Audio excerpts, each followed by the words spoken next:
Coming up right now in Marlborough this week, a holiday tradition continued this past week with the annual Labor Day Parade, the Lions Club Bed Race, and the Greek Festival.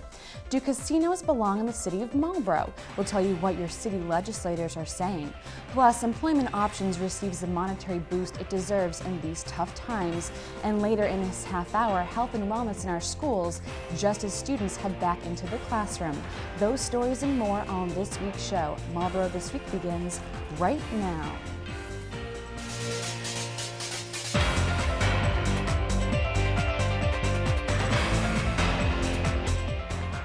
While questions lingered last winter over whether the annual Labor Day Parade would go on, due to budget constraints, the city just successfully hosted their 58th parade this past week.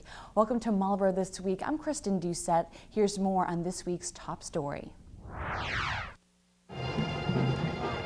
Thousands of people lined the streets for the city's 58th annual Labor Day Parade on Monday afternoon, watching the sights and sounds of marching bands, clowns, the Clydesdale horses, and floats passing through downtown. The parade, with the theme of A Strong America, began at noon at the corner of Lincoln and Pleasant Streets, following the Marlborough Lions Club Bed Race, which was from 9 to 11. The winners of this year's bed race finished with a record-breaking time of 1 minute and 35 seconds.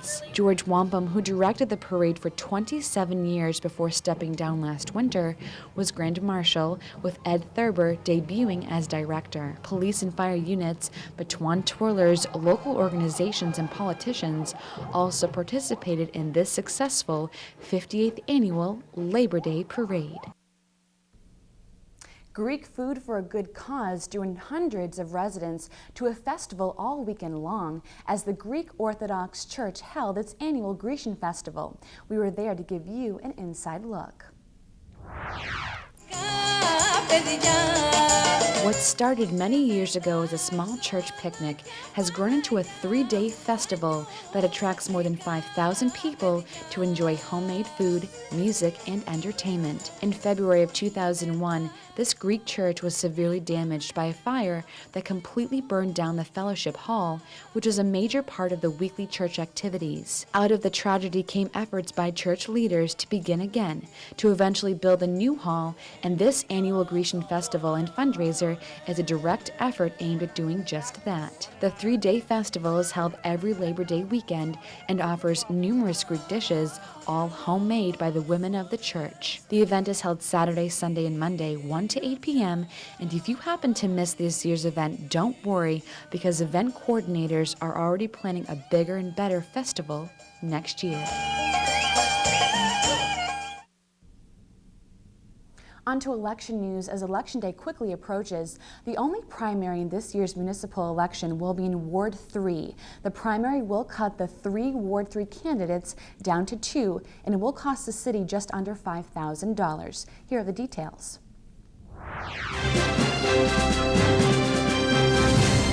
The preliminary election for Ward 3 will take place on October 6th from 7 to 8 p.m. Precinct 1's polling location will be held at Masonic Hall at 8 Newton Street, and Precinct 2's polling location will be at the Richer School at 80 Foley Road. The last day and time to apply for an absentee ballot for this preliminary election will be October 5th at noon. And just a reminder to all residents, here are the 2009 municipal election candidates. For mayor, incumbent Nancy Stevens will face off against Joseph Collins. The councilor-at-large candidates are incumbents Stephen Levy, Patricia Pope, Michael Ossing, and Arthur Vigent, as well as challengers John McEnany, J. Michael McGordy, Mark Orem, and Paul Polowasek. The Ward 3 candidates are Paul Broder, Matthew Elder, and George Stein. In Ward 2, incumbent Paul Farrow takes on John Chagnon, and in Ward 4, incumbent Peter Jaware faces Stephen Kerrigan. In Ward 7, incumbent Donald Landers takes on Jennifer Boudry. Ward 1 Councillor Joseph Delano, Ward 5 Councillor Robert Seymour, and Ward 6 Councillor Edward Clancy are running unopposed. School Committee incumbents Michelle Bowden-Hedinger, Jennifer Hardy, and Mark Hediger are also running unopposed. Election Day is November 3rd. At a legislative update breakfast held at the Courtyard by Marriott on Wednesday morning, 2 city legislators spoke about issues the Commonwealth is currently facing, including the much-debated topic of casinos. City legislators told a group of about 50 people on Wednesday morning that casinos do not belong in Marlborough. State Senator Jamie Eldridge said he is opposed to any expanded gaming, while State Rep Danielle Gregoire states she is specifically against casinos in the city. Gregoire last week held a forum on casinos led by state representatives with opposing views. Audience members also offered varied opinions. There have been reports that there is interest in building a casino in Marlborough. However, Mayor Nancy Stevens says she has not had any communication with a potential developer. Gregoire says she expects legislators to take up the casino debate early this fall. Lawmakers do not have a casino bill in front of them at the moment. 5 area towns have qualified for free technical assistance from a state agency that will help them compete for renewable power and energy efficiency grants. The 5 towns, Natick, Hopkinton, Sudbury, Marlborough, and Medway, will work with consultants to meet the criteria for earning green community designations. This will allow municipalities to compete for $10 million in annual state grants. One local company is one of 5 Massachusetts agencies receiving major federal funding to help improve employment opportunities for people with disabilities. Employment Options of Brigham Street could receive up to $500,000 to help provide services to people with disabilities. Here's Program Director Tony Wolf with more. Employment Options could receive up to $500,000 from the Federal Centers for Medicare and Medicaid Services. The governor really has been spearheading this whole approach, and it's been a lot of things have been going undercover, so to speak, until the dollars actually got awarded, to really look at what are some of the systems that need to be created to support individuals with disabilities. The Marlborough agency, which focuses on providing services for people with psychiatric disabilities, received $100,000 in startup funding. We were fortunate in Employment Options to get the grant to be the lead agency to pull a true collaboration across the region. Tony Wolf, Executive Director of Employment Options, said purposes of the grant include looking at ways to streamline services for people with a cross-section of disabilities and how to best match prospective employees with communities' business needs. The intent is to really partner with employers to really look at what skill sets employers need. The 5 agencies selected from 24 applicants are each in a different region of the state. The grant supports the development of 5 regional employment collaboratives under the new initiative called Work Without Limits. This is particularly focusing on employment, and that has always been our core service, is focusing on people in employment. Our disability group is people with psychiatric disabilities. So it's an incredible opportunity for us to push that forward, looking at all kinds of folks with disabilities. The grant is managed through a partnership with the State Executive Office of Health and Human Services, UMass Medical School, and UMass Boston. It's an interesting time to say about employment for people with disabilities when we know the market is what it is right now in terms of the labor market. But it's a perfect time because it really is about strategizing. It really is about planning forward. Still to come as we continue with Marlborough this week, wellness programs aimed at keeping both students and staff moving and eating well. But first, bus ride issues come to the forefront as the school committee meets for the first time this school year. Don't move, we're back with this week's Committee Corner right after this short break. Hello, everybody. This is Mrs. Norman Maine.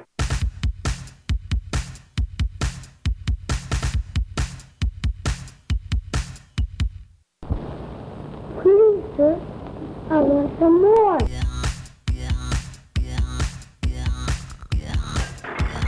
You miserable piece of humanity. I've had enough. Oh, what a woman. What a woman.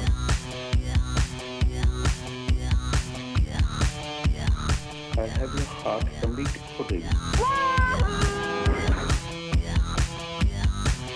It's just this lemon fog. We are human. After all. Nothing common. The school year has just begun, and although that brings lots of excitement for teachers and students, there are some stresses that may come up. With a new bus company starting this year, ride lengths may be a little longer than expected, but officials state things should smooth out within the next few weeks. One school that's having some problems is the Advanced Math and Science Academy, and parents were not afraid to voice their concerns at Tuesday night's school committee meeting, stating that ride lengths have been a problem for years.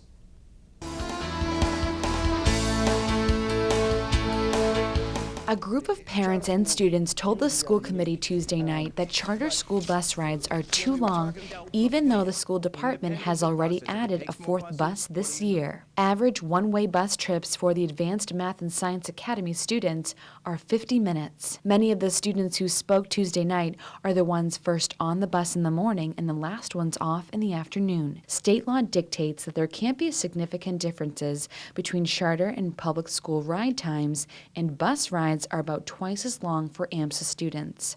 Nancy Stevens, school committee chairwoman, voiced concern with the bus loading process at the charter school, stating that she watched the loading that afternoon with Police Chief Mark Leonard and Fire Chief David Adams. Officials found that the loading process took too long and that students ran between buses and cars. Parents, representatives from AMSA, and the representatives from the bus company were present at Tuesday night's meeting, and all came to the conclusion that bus service will be closely monitored for the next weeks. The topic will be brought up again at the next school committee meeting.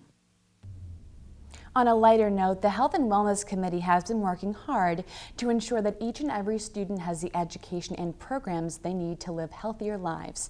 To ensure that every resident knows what these programs are, we met with Wellness Committee member Leslie Crowley to learn more. Here's Kelly McLaughlin with more on this story. Due in part to an alarming increase in childhood obesity, healthful food movements targeting kids are sprouting all over the United States. From kids' cooking classes to edible gardens at schools, more people are looking to improve their students' eating habits. Thanks to our local Health and Wellness Committee, Marlborough students are learning the necessary tools to live long, healthy lives. This is the first generation that will supposedly live shorter than their parents. And that's really sad. It just keeps increasing. So the purpose of the council is to continue in not only focusing on the public schools and the public school kids, but it's also we want to grow and we want to help all adults. The committee aims to provide free, fun activities while teaching the benefits of exercising and healthy eating. We want to create a place that people can get together, think of ideas, think of programs that are going to affect the way we live, the way we raise our kids in a good, healthy way. Last year, Hannaford Supermarkets teamed up to provide healthy meal lessons called Mission Nutrition for the 4th and 5th graders. They will partner once again this year. We've also going to be adding healthy cooking classes for grades 6 and 7. The ever-popular Walking Wednesdays will be returning to the 4 to 7 school and all 3 elementary schools on September 9th. Parents, teachers, and students walk together to school every Wednesday morning. It's a way to get the kids moving before school, and thanks to the Marlborough Police Department, the routes are completely safe. Instead of sitting on a bus for 45 minutes or 40 minutes, they actually get out and they get to talk with their friends and they get to move and get some fresh air. And that's critical when it comes to before school. In addition to the Walking Wednesday program, the Walking Lunch Bunch is back for the 6th and 7th graders. It provides the 6th and 7th graders a chance to get outside. They do not get recess. So it's a chance for them, instead of sitting at a desk from 8:05 to 2:25, to actually get out for 15 minutes. To learn about the great programs that are being offered through the Health and Wellness Committee, a new website has been set up to ensure that all residents know what's going on in and around the community. All the information that's currently going on is there. All your safe routes to school, your walking school bus routes are there by school. It's a place for us to keep track of what's happening at your school. One place for people, residents, kids, to go to see what's happening in their city. You can find all sorts of information at marlboroughwellness.org. In addition to these great programs, the types of foods that are being served at school lunch have been revamped. Here's the Director of Food Services with more on what types of foods have been improved for the benefit of our students. To ensure a healthy lifestyle, exercising goes hand in hand with healthy eating. And thanks to the school cafeteria, students are now able to make healthier choices.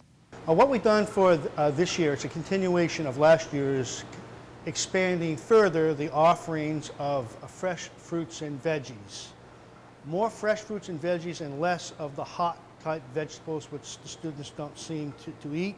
Among the menu items offered are fresh apples, bananas, pears, fresh carrots, grape tomatoes, broccoli, baked chicken patties, and pizza with low-fat cheese. In the last few years, we've gone from large consumption of canned fruits and canned veggies and frozen veggies to the fresh fruits and the fresh veggies, and the students are consuming much more fruits, especially the fruits, than they did in the past.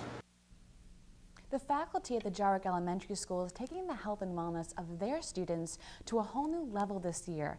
A new program has been implemented to get the staff moving in hopes of inspiring their students to get fit and healthy as well.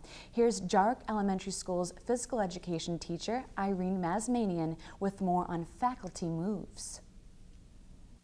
Faculty Moves is an initiative that we as the Health and Wellness Council in the City of Marlborough have decided to do with our faculty and staff. We spend all our time as teachers with the kids, doing for the kids and teaching them the right way to carry on through life, whether it's academic or physical.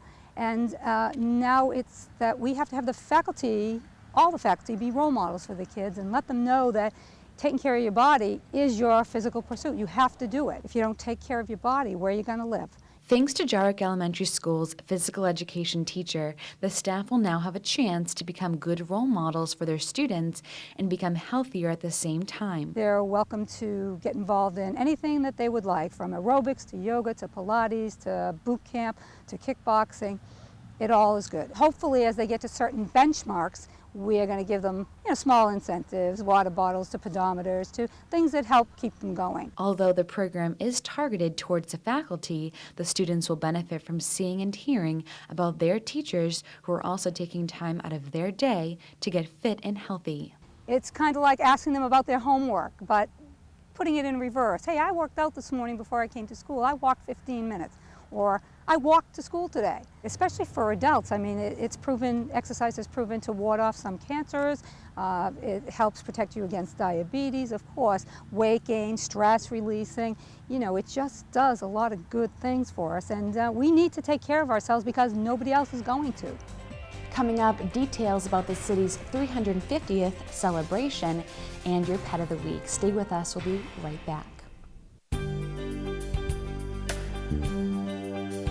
The mission of the Young Professionals Network, a program of the Marlborough Regional Chamber of Commerce, is to network and socialize with like-minded young professionals from the Metro West and surrounding areas. Not enough young professionals are getting out and learning the skills and making the connections that they need. If you are looking to create long-term business relationships and you want to grow professionally, YPN is for you. Welcome back to Marlborough this week. A wonderful opportunity for residents of Marlborough to celebrate the city's unique heritage is just around the corner, as the city will turn 350 years next year. We met with 350th Committee Chairwoman Trish Pope to learn more. Dan Ginden has this story. In 2010, the city of Marlborough will be celebrating its 350th anniversary. We're planning a ball.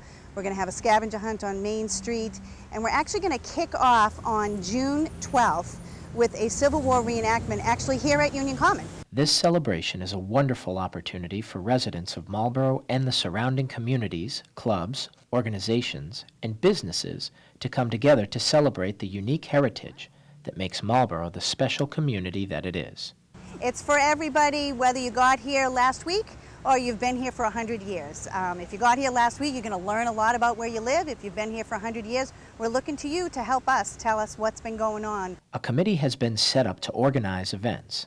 They have been meeting for about a year now, and there are many exciting activities being planned. We are running activities from June to September. The committee will be utilizing the 2010 Labor Day weekend to host some of the larger events. We all remember the old festival, and it was a weekend-long celebration for Labor Day, and that's why we chose Labor Day. As part of the 350th celebration, you can submit an event your club or organization is having. So there's lots of opportunities for people to still get involved. It's definitely not too late, and we'd be delighted to have you come on board. Also, if your company has been in business for 25 years or more, The Planning Committee would like to recognize your company. We're going to have a nice little symbol that you can display. We're also going to have a certificate. We have some businesses. Bouvier Pharmacy has been in business for 110 years. Marlborough Savings Bank has joined forces with us. This is actually their 150th celebration. So we have a lot of great things going on. To ensure that all residents stay informed regarding celebration activities, a website has been set up. It's marlborough350.org. Residents can go there, click on the link, and sign up and get all the email updates so they know exactly what's going on. On this website, you can join an email list to get updates once or twice a month, submit your thoughts to a blog, or volunteer to help with an event.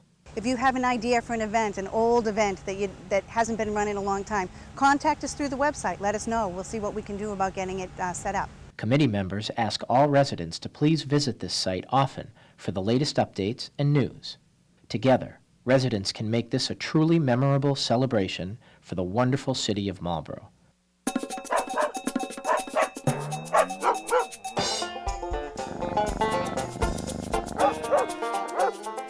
Today we have Fonzie, and Fonzie is a 3-year-old purebred Cocker Spaniel, and I know there's a lot of Cocker Spaniel fans out there, and so maybe Fonzie's for you. He's a very happy, active boy. He's looking for a family with maybe teens and up because he can get a little protective of some of his things, so best not for small children. He's housebroken, he's good on a leash, and he's a lot of fun. So if you're interested in Fonzie, please call us at Buddy Dog. The number is 978-443-6990.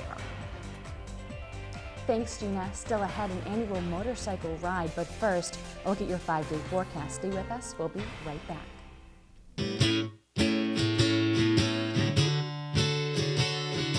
Hi, my name is Daniel. My brother Jacob has autism. Most people don't know what that is. We've learned about autism. To the Autism Alliance of Metro West, we met other families just like ours. Now it's easier for us to do fun things all together. Please visit the website at www.autismalliance.org.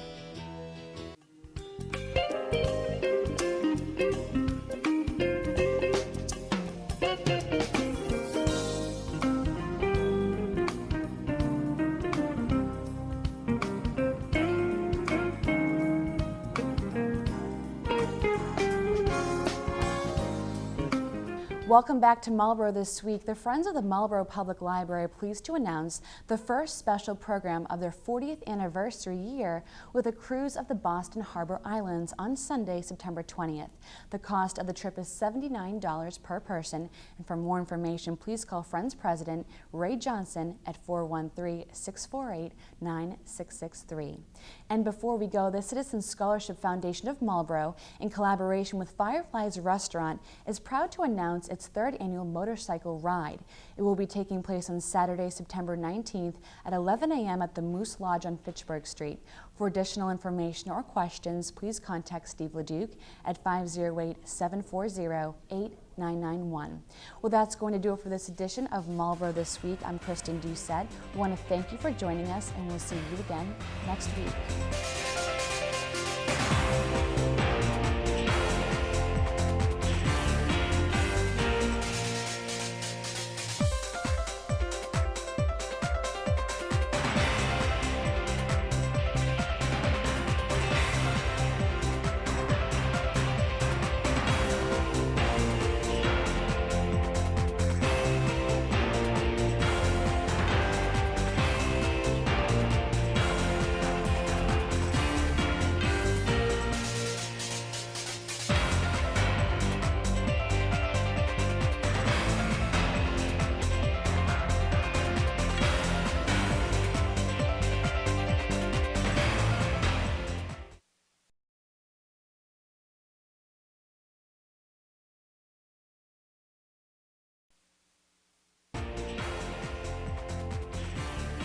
Coming up right now in Marlborough this week, Marlborough City Councilor Robert Seymour and State Representative Danielle Gregoire hosted a forum for Congressman Jim McGovern to discuss the proposed national health care reform to our seniors. Ward 3 residents will have a chance to voice their choice next month. We have this year's Ward 3 primary voting locations. Plus, thanks to the Community Development Authority, one street is about to get a makeover. And later in this half hour, Employment Options gives residents in need a boost in this tough economy with the help of the Chamber of Commerce. Those stories and more on this week's show. Marlborough This Week begins right now.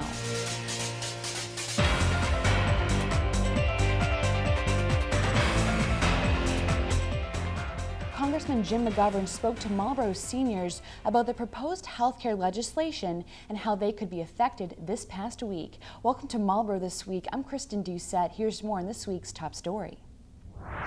No one's talking about a Canadian system or a British system or a French system.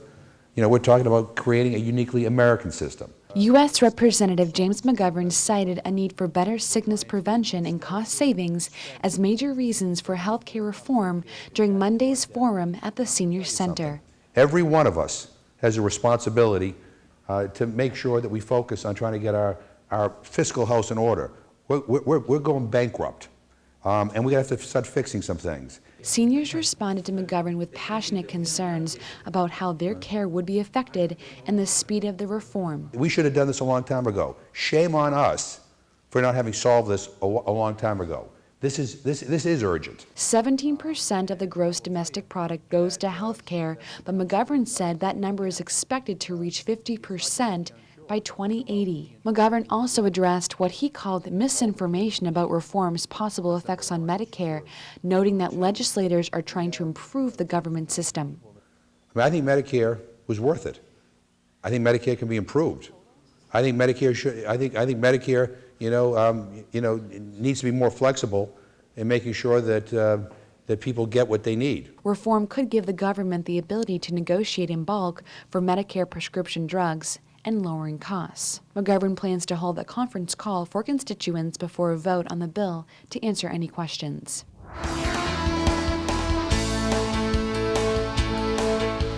Council President Arthur Vigent has proposed the city phase out all of its rooming houses, calling them a financial burden during Monday night's City Council meeting. Vigent's idea includes a suspension on all rooming house licenses. Although there are some good people living in the city's rooming houses, Vigent said some create a heavy cost for the police department. Vigent has discussed the issue with Code Enforcement Officer Pamela Wilderman and Police Chief Mark Leonard. In other business, councilors expressed concerns about a proposed 104-room, four-story hotel at 257 Seminaro Drive. Sharik Patel, an Indiana developer, is eyeing a high-end development but does not know the hotel company yet. Ward 3 councilor Scott Schaefer said he was especially worried about fire department access to the back middle area of the proposed hotel. The area also has problems with runoff. The project needs a special permit because the proposed site is in an industrial zone. The Urban Affairs Committee is scheduled to discuss the proposal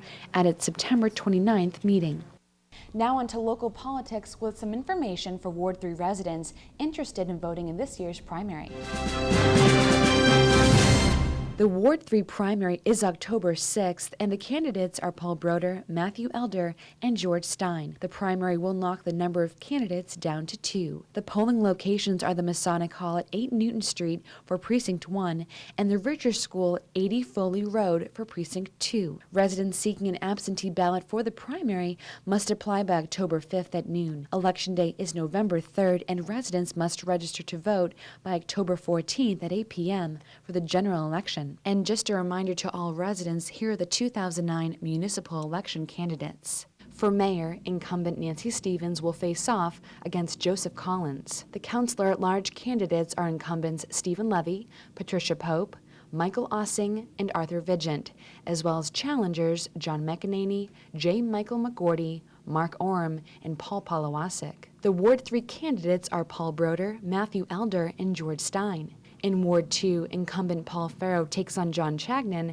and in Ward 4, incumbent Peter Jaware faces Stephen Carrigan. In Ward 7, incumbent Donald Landers takes on Jennifer Boudry.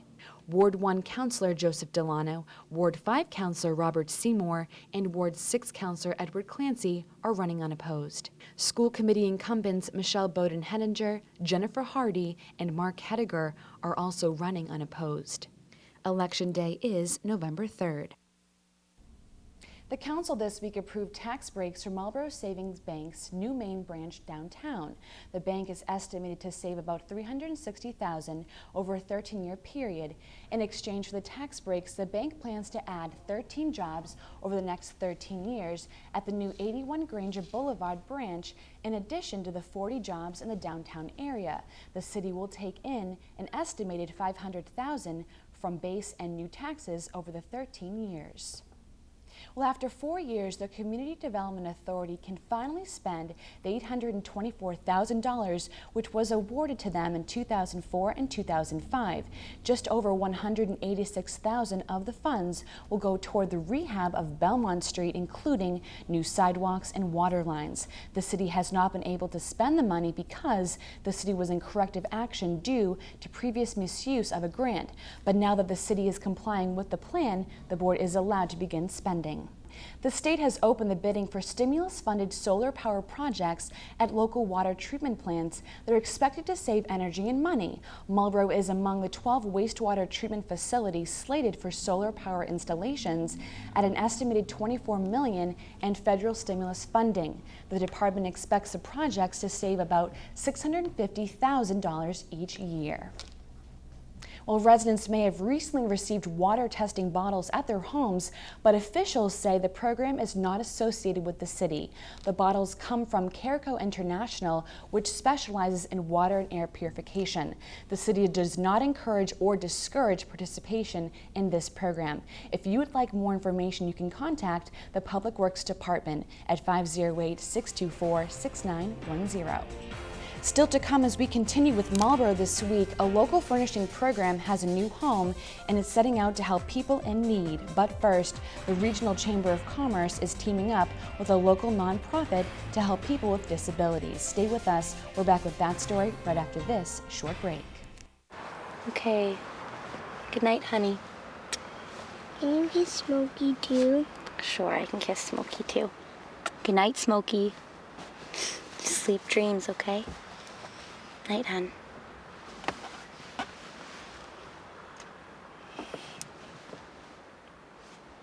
I love you.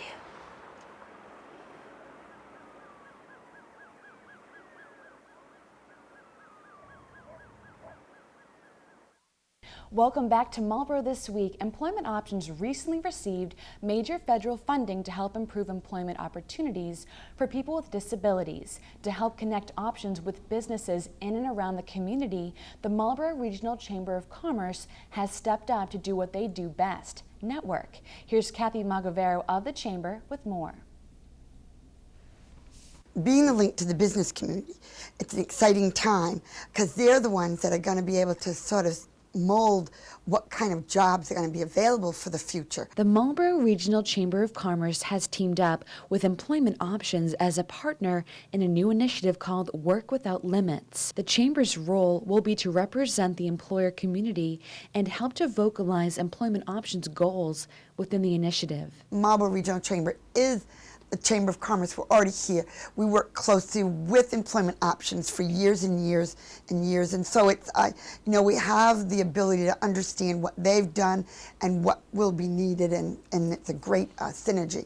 Kathy Magavero, Vice President of the Chamber, seems confident that this initiative will be successful despite the current state of the economy. This is a time of very high employment, but yet there are also job sets, skill sets that are out there that they still can't fill. And so I think that it's going to be, okay, what is available now? What are you looking for? What kind of skill sets? What is the training going to be for these people? And yet, what do you need down the road 3 to 5 years? 30 communities across the region are involved, which means there's a great opportunity for hundreds of businesses to participate. It's such a gift because usually people just kind of run and do. And this is really an opportunity to really look at strategies, to really pull players together, to really make long-term system change. All chambers must come together and work as a team to make this program successful. One idea would be focus groups to see what businesses, large, medium, and small, are looking for in employees. There are 4 more collaboratives across the state. So we're going to share from each other what's working, what's not working, and really change the system. Employment Options not only provides employment assistance, a new program called Collective Kitchen teaches individuals with mental illnesses how to eat healthfully and how to plan meals accordingly. A small group gets together weekly to make meals together, and thanks to local banks, this wellness program is possible. Collective Kitchen is a pilot program that was created in Ontario, Canada, that focuses on nutrition and wellness for individuals with a mental illness. Historically, this population have reduced lifespans, have limited financial resources, and lack of information in regards to nutrition. The more that we know about the foods and the more we know about what's in the foods and what we are eating, such as processed foods, processed meals, the more we are able to ward off some of these diseases that are affecting us. Collective Kitchen is a tool that's used to improve their overall health and wellness by educating members on nutrition, portion control, and working within a group setting. The group meets once per week to plan and prepare healthy, nutritious meals at a very reasonable cost. So the Collective Kitchen also is helping economically because it's a reduced rate in which people can buy these meals. They're prepackaged and they can take them home, freeze them, or put them in the refrigerator, and then heat them up in the oven or in the microwave. The format of the group consists on 6 to 8 members and 1 staff. The staff and members plan the meals together for each week and grocery shop to purchase the ingredients. The purpose of the meal planning meeting is to utilize the food pyramid and plan 2 nutritious meals. We can provide that by this program with the portion control. And working in groups is a lot nicer. You know, they work in groups and everybody takes turn. And it's just, they can do these simple steps we teach them at home. So what they learn here, they can also do it at home. The clubhouse also collects the data on a weekly basis to provide evidence-based practices. Employment Options received grant money for this project from Middlesex Savings Bank and Avidia Bank. All members and staff would like to thank them for their dedication to this community. As you can see, Employment Options has great in-house programs, but it also sponsors out-of-house programs as well. A local furnishing program of Employment Options has a new home, and it's setting out to help people in need. We met up with representatives of the program to learn more about furnishing options. Families that are qualified through agencies can actually come through and literally make their home from the ground up. Furnishing Options is a program of Employment Options run by volunteers that mobilizes community support to obtain furniture and other household goods to provide items to low-income individuals and families struggling to create a home in the Marlborough area. Furnishing Options is a program of Employment Options, and the program is run by staff such as myself, members, community volunteers, and we will be the team that mobilizes support for getting the donations, helping with the store to make the distributions. The program offers essentials such as beds, sofas, dressers, cribs, kitchenettes, pots, pans, and dishes, but also includes items to make a residence homey, such as lamps, framed pictures, and curtains. After actively searching for a site to store and distribute donated household items, Branch Yules of the New Fry building came to the program's rescue. Yules has donated a space for all the donated items to jumpstart this much-needed service program. We've donated the space here as a launching pad for them to really get some exposure to the city in hopes that it will help people see what it is, donate towards the cause, and donate more than just furnishings. We're looking for things that make it a home for people. Evelyn Mateo, a parent-peer mentor for Employment Options, says that this program is sure to help numerous members of this community. I'm really happy for the program. I know there are a lot of people out in the community that could use furniture. This is a reason we want other people to know, low-income people that could benefit and people that are having a hard time. Residents can take advantage of what this program has to offer as long as they have a referral from a local known social service agency. Donations are necessary to keep this program alive. You can help low-income residents of the greater Marlborough area help themselves by providing them with materials they need to create a healthy, functional home. Any donations that are made by anybody will go to truly destitute families, people that are absolutely qualified. Individuals and businesses can donate household goods as long as items are clean and in good working order. You will actually see the people that you're helping. And in this economy, everybody could really use a leg up. For more information, please call the Furnishing Options Program at 508-485-5051, extension 245. Coming up, a behind-the-scenes look at animal surgery and your pet of the week. Stay with us. We'll be right back. Because it's fun. For our health. For exercise. To save lives. As a physical educator, I'm committed to having my kids jump rope for heart because it's great exercise, it keeps them healthy and fit, and it gives them the coordination they need to be active throughout their lifetime. Right, kids? Parents and teachers, if you want to join the hundreds of Massachusetts schools already jumping rope for heart, call or log on today to learn more. Welcome back to Marlborough this week. To help reduce the number of unwanted cats and dogs in the state, spaying and neutering at local animal shelters is quite common, and for the Buddy Dog Humane Society of Sudbury, it's no different. We took a sneak peek at pet surgery at Buddy Dog to learn more. Closing up her abdomen.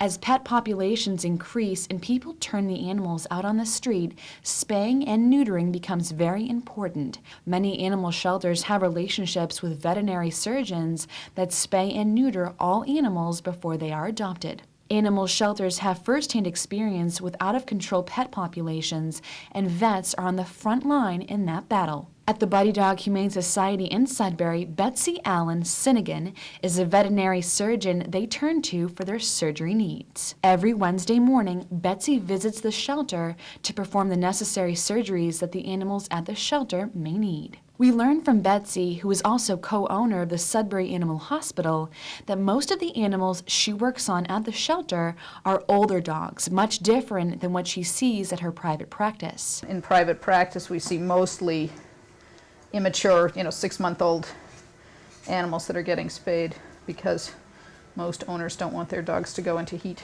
Surgeries typically take about 20 minutes. On this particular day, Betsy performed 3 surgeries on 3 very different dogs. We were lucky enough to join her in surgery to see exactly what surgery is like in an animal shelter. When Betsy was almost through with her second surgery, she took a moment to express how she feels about the Buddy Dog Humane Society. This is pretty amazing. I guess I didn't realize how quickly animals come in and then get placed. And people come from all over the place to get a pet from Buddy Dog. And they have mixed breeds and purebreds and young animals and old animals, and they have everything.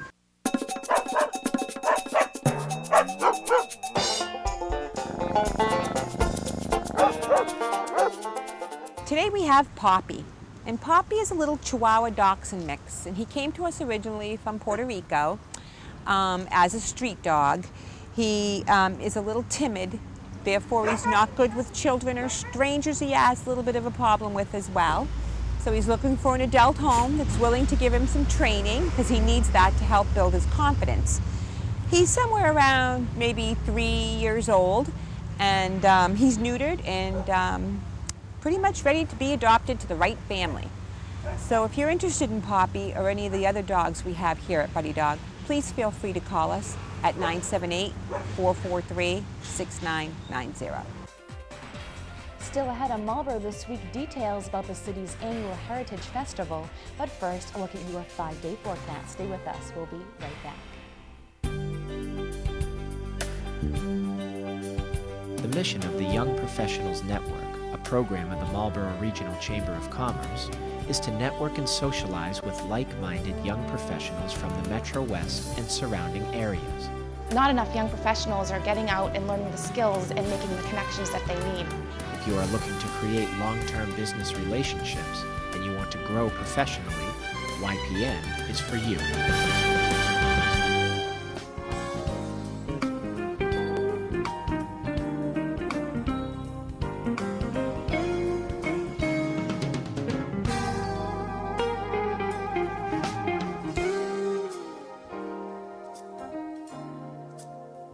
Welcome back to Marlborough this week. The Historical Society will be kicking off their 2009-2010 season with a pasta dinner, dancing, and displays on Tuesday, September 22nd at the Marlborough Senior Center. Dinner will be served from 5 to 7. You don't want to miss this opportunity to learn what the Historical Society is all about while enjoying a fun evening out. The cost is $5 per person or $20 per family. Well, the annual Marlborough Heritage Festival is just around the corner, happening Sunday, October 4th from 10 to 3 p.m. There will be arts and crafts, the Main Street Mile, the Chowder Cook-Off, street entertainers, and much, much more. The Marlborough Regional Chamber of Commerce is sponsoring the event, and for more information, please call 508-485-7746. And before we go, the Chamber of Commerce is about to celebrate their 85th anniversary.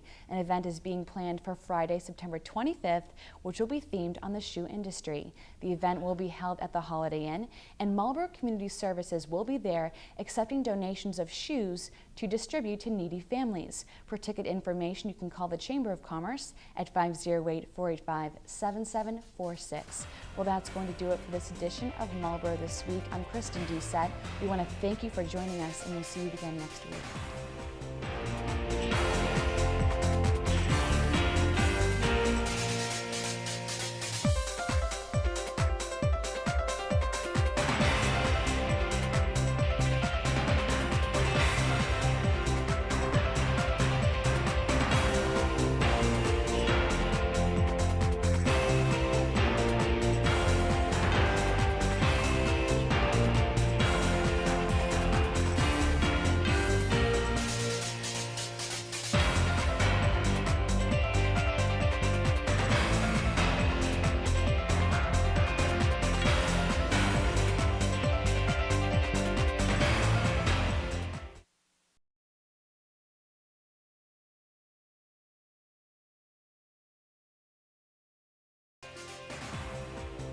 Coming up right now in Marlborough this week, community policing takes a step forward as a police substation comes to French Hill.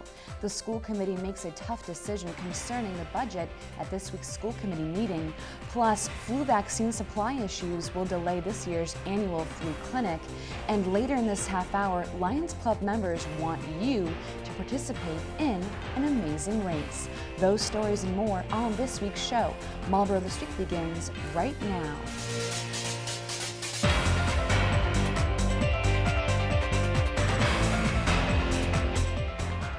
Thanks to a generous donation of space in the French Hill neighborhood, community policing can now take a step forward. With a new community policing officer and a new substation, safety is on the forefront. Welcome to Marlborough This Week. I'm Kristen Doucette. Here's more on Thursday's press conference in the French Hill neighborhood. 2 years ago, almost to the day, we stood at this intersection on the corner of Broad and Lincoln Street to announce the restoration of the Marlborough Police Department's community policing program. Here we are 2 years later with the continuation of this fantastic program to reopen a substation here at 87 Broad Street. Several years ago, due to budget constraints, we had to close this substation, and it really affected our community policing program. 2 years ago, when we restored it, we made a commitment to have a presence back on French Hill. So here we are again today, and I'm so pleased to be here. But it couldn't happen without some exceptional people. First, I'd like to introduce the White family, Gary, Angela, and their two adorable sons, Cody and Anthony. We're here today because of the generosity of the White family. This space that will be our substation on French Hill is being generously donated by the White family. And we couldn't thank you enough for your commitment to this community. It has been a pleasure to work with you, and we are so thrilled that you have invested in this community and allowed us to take this space for an important program for this city. So thank you so much to the White family. With me are some of our distinguished members of the police department. We have Captain Nays and two of our community policing officers. Our newly named community policing officer, Borden Wicks, is with us today.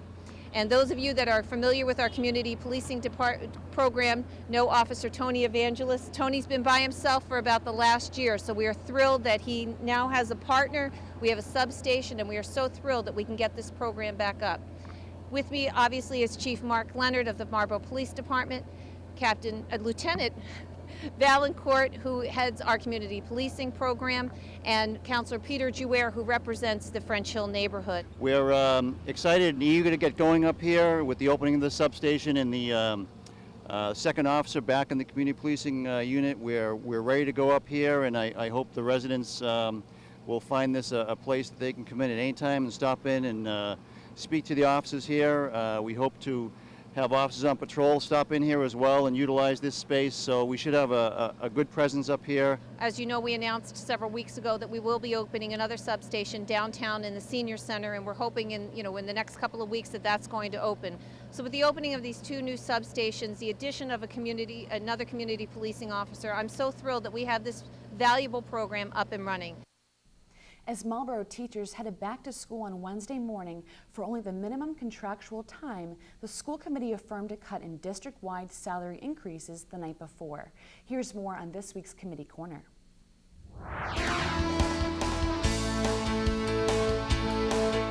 The City Council in June approved the school department's budget with a cut of $878,000, the amount of the step and lane increases. The school committee Tuesday night unanimously supported the cut, as members said they would prefer to cut the salary reserve account rather than further staff and programs. The school committee as a whole feels this is the best decision they can make at this time and hopes that everyone works together to get through this difficult period.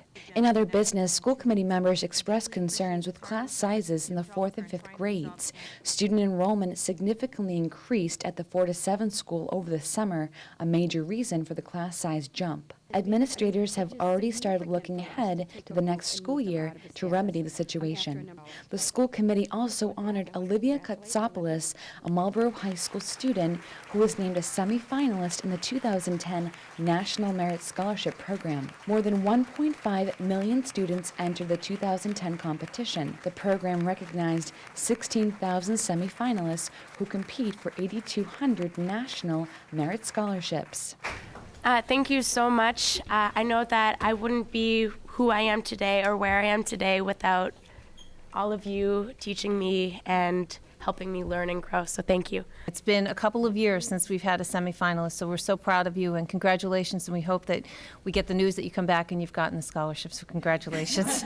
Following concerns about marginally high lead levels in the city's drinking water, councilors Monday night backed a large transfer for improvements to a stretch of Bolton Street. The Finance Committee recommended approving a $496,000 transfer from the Stabilization Fund for lead services replacement, which includes lead cleanup and replacing water mains. The Finance Committee voted 4-1 in favor of the transfer, with Michael Ossing voting against it. Ward 1 Councillor Joseph Delano requested more details about the project before the full council's expected vote at the October 5th meeting.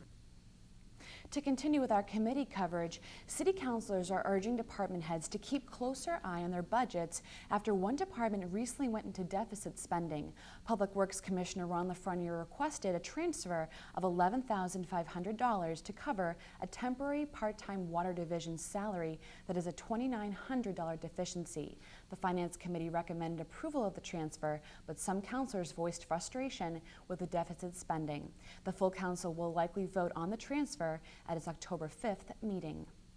Last year's student trip to Japan, originally postponed because of concerns about the H1N1 virus, has been rescheduled for February.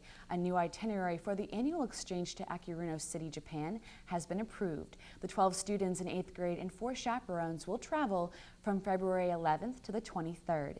To ensure the safety of all students, the participants will be receiving flu vaccines. Well, speaking of flu shots, the Massachusetts Department of Public Health announced on Thursday, September 16th, that seasonal flu vaccine deliveries have been delayed, and therefore the city's October 3rd flu clinic has been postponed. We met with Michelle Canavos of the Medical Reserve Corps to learn more. The October 3rd flu clinic has been canceled and will be rescheduled once a new vaccine delivery date has been established. The usual time to vaccinate for the seasonal flu is in October and November. Annual flu strains tend to appear later in the season, so receiving the vaccine later will still provide protection from the flu as it does every year. The seasonal flu shot will be made available to any city resident under the following conditions. Ages 9 through 17, and we're all residents ages 50 and above. We also will provide the flu shot for residents between the ages of 18 and 49 who have a chronic underlying medical condition. The new flu clinic dates will be announced on the City of Marlborough website at marlborough-ma.gov. In addition to providing the new clinic dates once it's known, the site answers many frequently asked questions about the flu and provides several links to reputable sources of flu information. This year, the following changes to past procedures will be in place. Instead of having the middle school location, which we've done in the past, we're going to have two separate clinics. One will be the Jarrick School, and we're asking people who live north of Route 20 to go to the Jarrick School for their immunization. And we're also having the Kane School, and we're asking people who reside south of Route 20 to go to the Kane School. Transportation will be provided from the following 4 locations: 240 Main Street, Academy Knoll, Pleasant Street Senior Housing, and Bolton Street Senior Housing. The buses will arrive and depart approximately every hour, beginning at 9:30 a.m. and ending at 1:30 p.m. with final return drop-off at 2:30 p.m. According to Michelle, the flu clinic process is quite smooth. We ask them to come in, they'll check in, we'll be looking for insurance cards. There is no co-payment or fee collected at the time, but we do request the insurance reimbursement for people who receive the shot. Once you're checked in, we do a screening to make sure that you have no reasons why you shouldn't receive the vaccine.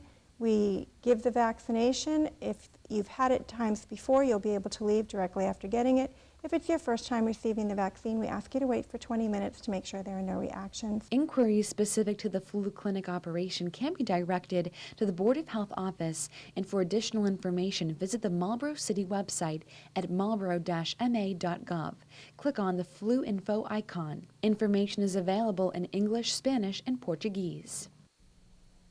One event that will not be rescheduled is the drawdown of the Fort Meadow Reservoir. The drawdown happens every year to help the reservoir and the surrounding areas in several ways. Here are some details. City of Marlborough and Town of Hudson will begin a drawdown of the Fort Meadow Reservoir this Monday, September 28th. The drawdown will result in a 4-foot drop from the normal high water level of the reservoir. Approximately 15 to 20 days will be needed to draw the reservoir down 4 feet, weather permitting, of course, which translates into a daily drop of about 2 to 3 inches. Once the 4-foot drop is reached, the lake level will be kept down through the winter and begin refilling the lake on March 1st. The purpose of this year's drawdown is to allow for weed control, control of the Asian clam, repair of the spillway gate, removal of accumulated sand from storm drains, and repairs of walls and beaches. As in the past, residents are asked to remove their docks from the water for the winter. The lake will be refilling in March during a time when there could be some ice cover. When the water rises during refilling, it could damage docks. If you have any additional questions, please contact the Fort Meadow Commission at 508-481-0590. Still to come as we continue with Marlborough this week, recess at one elementary school becomes more productive through organized exercise. But first, the Citizens Scholarship Foundation's annual motorcycle ride fundraiser.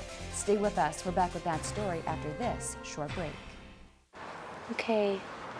Good night, honey. Can you kiss Smokey too? Sure, I can kiss Smokey too. Good night, Smokey. Sleep dreams, okay? Night, hon.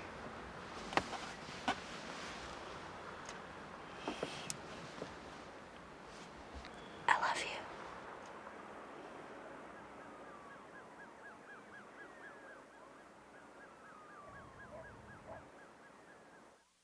Welcome back to Marlborough this week. The Citizens Scholarship Foundation's Dollars for Scholars sponsored a motorcycle ride fundraiser last Saturday, and we were there. Here's news reporter Jennifer Tyrell with more on this story. This parking lot might be empty now, but soon it's going to be filled with motorcycle riders that are supporters of the Citizens Scholarship Foundation. This annual event is organized by chair members in order to raise funds for the foundation. We raise money for continuing education, children graduating from high school, going off to college, kids who are already in college, and people going back to school as adults. And we also have an enrichment program for children kindergarten through 11th grade. It gives back to the community what we're able to add to the fabric of this community in terms of investing into our young people, giving them an opportunity to afford college with our scholarships that we provide to them. Word of this event has grown mostly by word of mouth, as many friends and riders gather for the kickoff. Hopefully we'll have about 45 to 50 bikes. We have a police escort which will take us up. We're going up to Mount Wachusett. We're going to go about 75 miles and then come back here and have something to eat, a barbecue, and then we're doing a chili contest also. Marlborough Police Department is here today to support the Marlborough Citizens Scholarship Fund Dollar for Scholars ride. The general idea behind escorting a ride like this is to make sure that everybody comes back in the same condition they left in, so everyone has a safe ride. We try and do different events all through the year, and this was something that I like to do. My husband and I ride, and I thought it would be kind of fun to get some riders in because motorcycle riders, they'll ride for any cause. I think it's great that they're raising money for a scholarship for our kids in Marlborough, and it's a great opportunity to ride with a bunch of people that, you know, we like to hang around with and we like to ride together. And escorted by Marlborough Police, the bikers took off from the Marlborough Family Moose Lodge on Saturday, September 19th, 2009.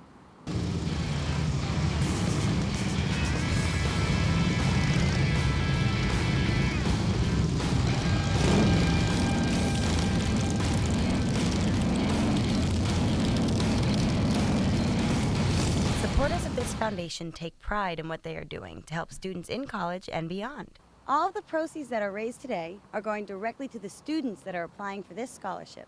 It's so hard for kids to go off to college now, and you know, we give $250 scholarships, $500 scholarships, $1,000 scholarships, so even if it just helps pay for their books, it's, you know, one less thing that takes the burden off the family.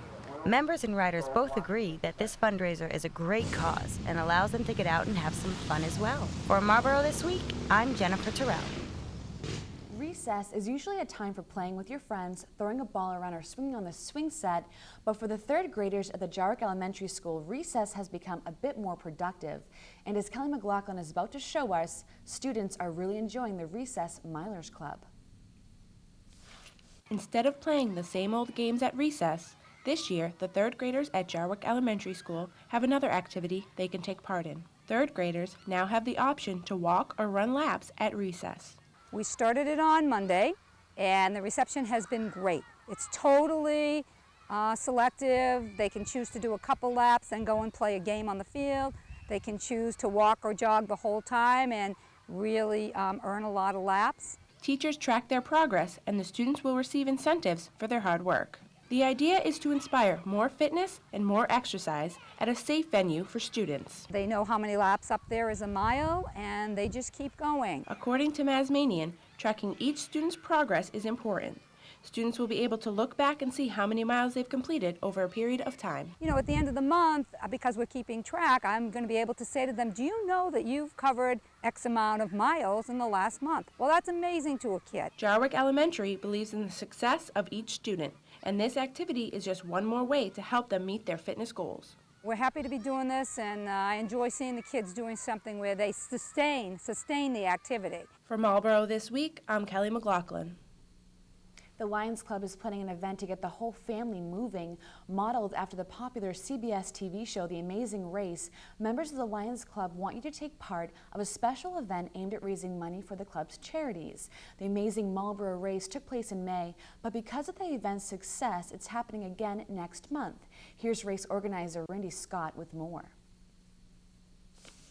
This is just hands-on, you know. Life's not a spectator sport. Members of the Lions Club will host the next Amazing Marlborough Race Sunday, October 25th, starting at noon. Modeled after the popular CBS TV show The Amazing Race, the Lions event will take teams to familiar and not so familiar spots in and around the Marlborough area. The basic premise is you go to a location that we tell you, and once you get there, there's a task to perform. Once you've completed that task, to the satisfaction of the race official, that race official then gives you the location of the next challenge. The first Amazing Marlborough Race was held by the Lions Club this past May, and participants were so enthusiastic the Lions Club has decided to offer the event twice this year. Last spring when we put on the inaugural Amazing Race Marlborough, it was so popular with the people that did it, and also due to the restrictions of the economy, the Lions Club budget was a little low. we decided to put it on a second time, and it's been very well received by the volunteers in the Lions Club and by the public that are going to take part in this. Event organizer Randy Scott is promising innovative new twists for the fall running of the race. There will be 2 race categories, duo and group and family, with a prize for the top finisher in each division. The race will begin promptly at noon from the top level of the city's west parking garage, accessible from Newton Street. Funds raised from the event will be used to support Lions charities and outreach efforts, which include free vision screenings and eyeglasses for those in need. We'll raise about $1,000, maybe a little bit more for the Marlborough Lions Club. And that money, a good 75% of that comes right back into this community. The cost is $20 per person, and children under 12 are free. Well, the sooner you sign up, the better. We've got about 5 or 6 checks in already. Nothing happens till the checks arrive. Online registration is available through the Main Street Journal. Right on the front page at the bottom left, there's a link that says event applications, I believe it is, and you can click on there and sign up online. Coming up, details about the annual Heritage Festival and your local sports scores. Stay with us. We'll be right back. Because it's fun. For our health. For exercise. To save lives. As a physical educator, I'm committed to having my kids jump rope for heart because it's great exercise, it keeps them healthy and fit, and it gives them the coordination they need to be active throughout their lifetime. Right, kids?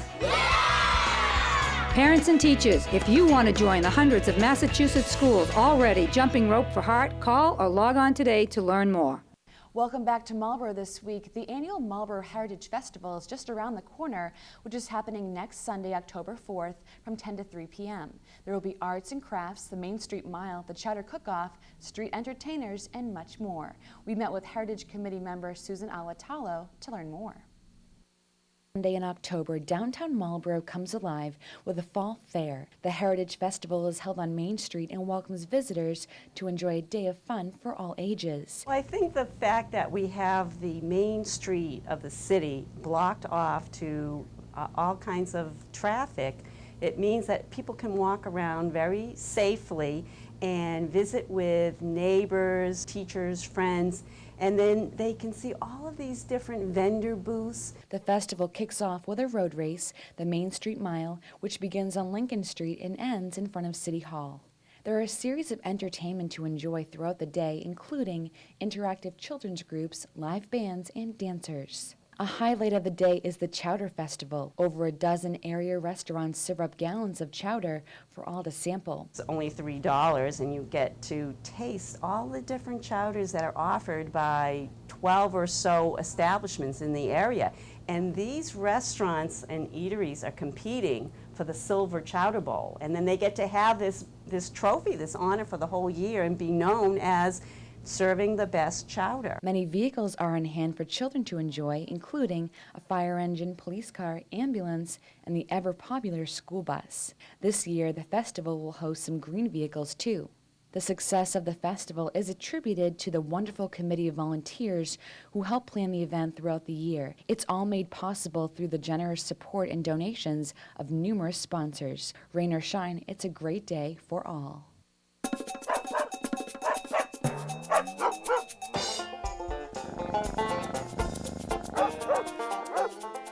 Today we have Hop Along, and Hoppy, as she's known, is a super sweet, quiet hound mix. She came to us from a rescue in Maryland, and she is about 2 years old. She is spayed. She was treated for heartworm, but she's healthy now, and she's ready to be adopted. She's going to make somebody a great family companion. So if you're interested in Hoppy, please feel free to call us at the Buddy Dog Humane Society at 978-443-6990.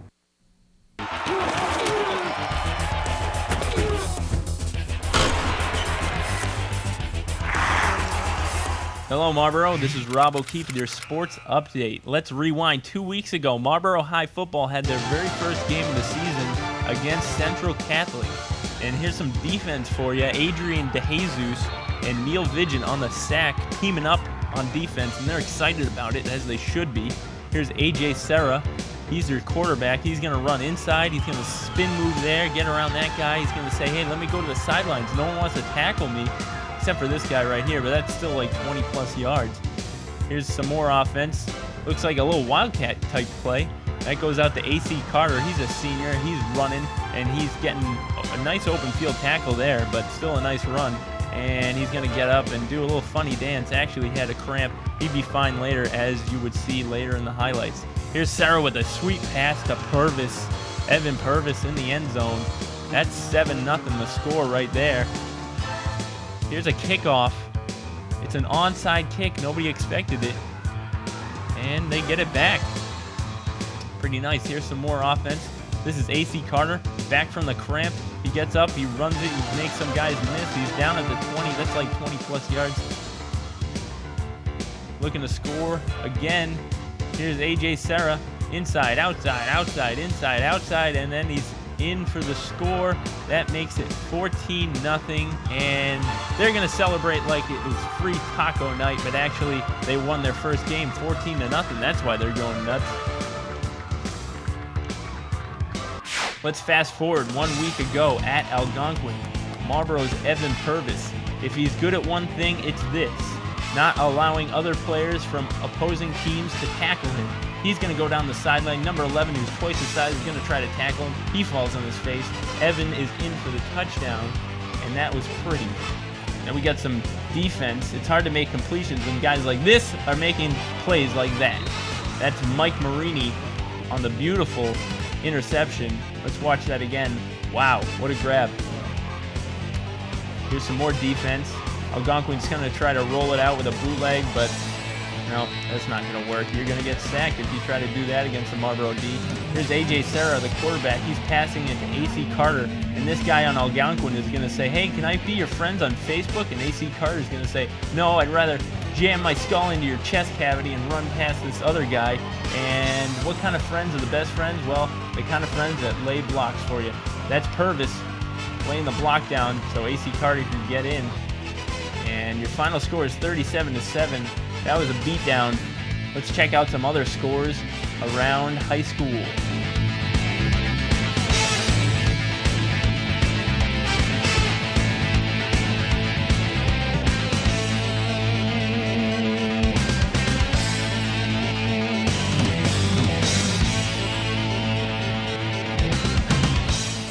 Marlborough this week, details about the upcoming Ward 3 primary.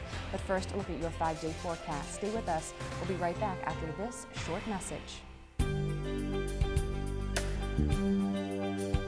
The mission of the Young Professionals Network, a program of the Marlborough Regional Chamber of Commerce, is to network and socialize with like-minded young professionals from the Metro West and surrounding areas.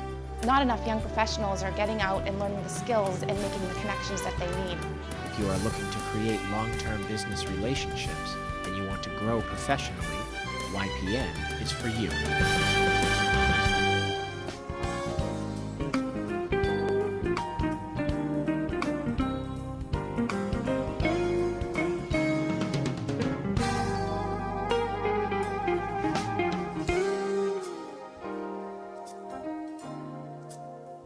Welcome back to Marlborough this week. Just a reminder that the Ward 3 primary election is quickly approaching.